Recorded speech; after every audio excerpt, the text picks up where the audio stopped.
শুভ সন্ধ্যা বন্ধুরা, কেমন আছো সবাই? আশা করি খুব ভালো আছো। আমি খুব একটা ভালো নেই, কারণ আজকে বাপের বাড়ি থেকে কলকাতায় আসলাম।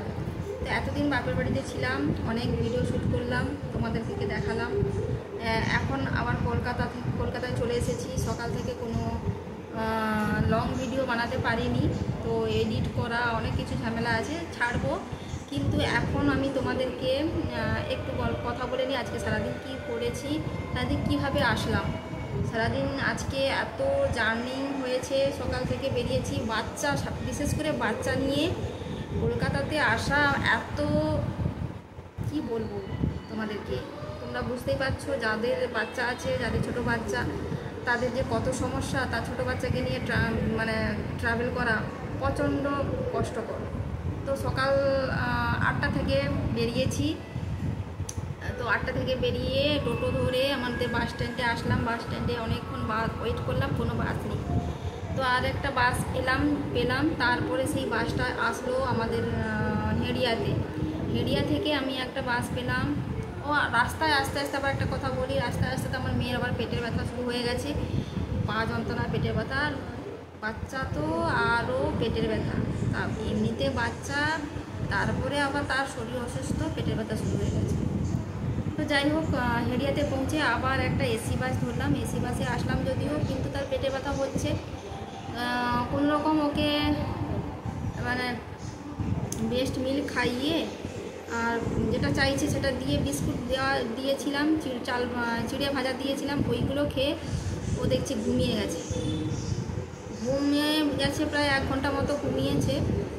ঘুমোতে আসছি তার কিছুক্ষণ, 1 ঘন্টা হয়ে যাওয়ার পরে ওঠার পরে কিন্তু আবার সেই পেটের ব্যথা বলে। তাই এইরকম করে ওকে বুঝিয়ে আসলাম। তারপরে দেখতেই পাচ্ছ আমার চোখ মুখের অবস্থা কেমন হয়ে গেছে। তারপরে যদি আসলাম, বহু কষ্টে এসে আবার ধর্মতলাতে নামলাম। ধর্মতলাতে নেমে ব্যাগটা এত ভার হয়েছে, কি বলবো বন্ধুরা, এত ভার। বাচ্চা কোলে, ও আবার হাঁটতে চাইছে না, আবার ওকে কোলে নিয়ে হেঁটে ধর্মতলাতে আসলাম। ধর্মতলাতে কোনো বাস পাইনি, আবার মেট্রো ধরে কালীঘাট আসলাম। কালীঘাটে এসে এখানে অনেকক্ষণ দাঁড়িয়ে থাকলাম, কোনো কিছু বাস পাইনি। আবার অটো ধরে গড়িয়াহাট থেকে আমাদের হালতুতে বালিগঞ্জ চলে আসলাম। তো এইভাবে আমি তারপরে বাচ্চাকে নিয়ে আসতে কি কষ্ট। এসে যখন দেখি বন্ধুরা, রুমের অবস্থা কি, তোমাদেরকে কি বলবো। আমার বর এত রুমের অবস্থা খারাপ করেছে, যে খাবারগুলো খেয়েছে সেইগুলো ফেলছেও না, পোকা পড়ে আছে। কি বলবো, সেগুলো ভিডিও শ্যুট করিনি যদিও। এত সময় কোথায়, বাচ্চা এদের খাবে বলে চিৎকার করছে, ঘরদোর নোংরা। আমি বিছানাপত্র আগে ঝাড়বো না কি করবো, নিজেই বুঝতে পারছি না। তো সেই জন্য আগে আমি বিছানাগুলো ছেড়ে ওকে বসালাম, জল একটু খাওয়ালাম। তারপরে আস্তে তোকে মাজা খাইয়েছিলাম। তো এসে আবার কিছুক্ষণ পরে দেখছি না, ও আবার পটি করার পরে আমি ঘরদোর ঝাড় দিলাম, ঝুলমুল হয়ে আছে, ঝাড় দিলাম, তার পোছা লাগালাম। ঝাড় দিয়ে পোছা লাগিয়ে তারপরে ওকে যে পটি পরিষ্কার করলাম। হ্যাঁ, জল আনতে গেলাম, জল নিয়ে এসে এবার 5টা বেজে গেছে জল আনতে যাবার। এখনও পর্যন্ত কমপ্লিট হয়নি কোনো কাজ। রান্নাঘর সে অবস্থা, মারাত্মক ব্যাপার। রান্নাঘর পরিষ্কার করলাম, থালা বাসন যা তা অবস্থা হয়ে পড়ে আছে। টিভি পরিষ্কার করলাম, বাথরুম পরিষ্কার করলাম।